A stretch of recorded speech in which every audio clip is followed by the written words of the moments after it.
Olunaku lw'eggulo okuzza obujja enkalala z'abalonzi lwe kwatandise nga muno mulimu n'okuwandiisa abalonzi abajja. Ebimu ku byetaagisa okuwandiisa abalonzi abapya mulimu n'okukakasibwa okuva ewakulira ebyokwerinda ku ggombolola Muyite Giso. Kati bannabyabufuzi naddala ab'oludda oluvuganya gavumenti bawakanya ekyokusooka okugendewa Giso okuwa olukusa olukukkiriza okwewandiisa okulonda.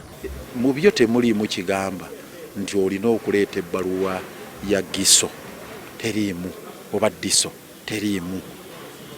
Kakati ekintu kino kya bulabe era tugamba mwami byabakama nti ekyo ayimpotinze ekintu mu tteeka ekitaliiyo.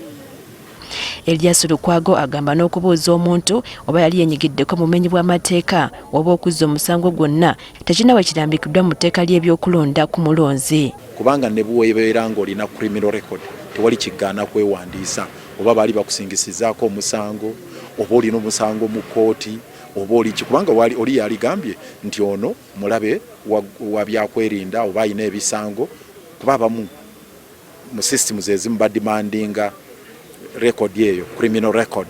Agamba nti kino kikolebwa okutiisatiisa abavubuka abaagala okuvaayo okwetaba mu kulonda. Sajjukira baana bato yadde bawezezze 18 ni bakyali baana bato. Omwana owe18 atandika obutandisi aba ayingira buyingizi mu system, aba ali mu transition, ava mu myaka gye bayita teenager ayingira mu myaka egy'obukulu.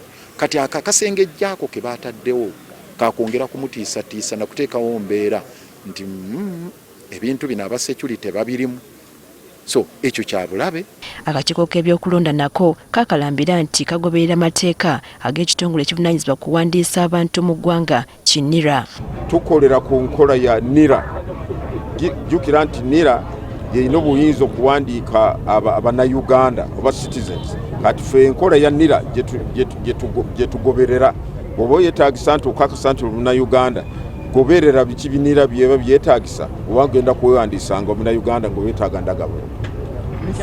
Wano Elias Lukwago awadde akakiiko k'ebyokulonda amagezi obuteeyibaala kusimbwa mu mbuga z'amateeka olw'ensonga eno. Kakati ekyo ekintu kiri foreign, kiri alien, kye baleese, kiri bweru w'amateeka, kiri unconstitutional. Era kisubjectinga process yaabwe ku challenge nti essaawa yonna omuntu asobola okuchallenginga legality y'ekintu ekyo nti mwataddewo conditions zetugamba eziri onerous oba akakwakkulizo akataliyo mu mateeka ate akazibu. Olwaleero lwe lunaku olwokubiri akakiiko k'ebyokulonda kazza obujja enkalala z'abalonzi omulina okuwandiisa abalonzi abapya ababa batuukiriza ebisaanyizo.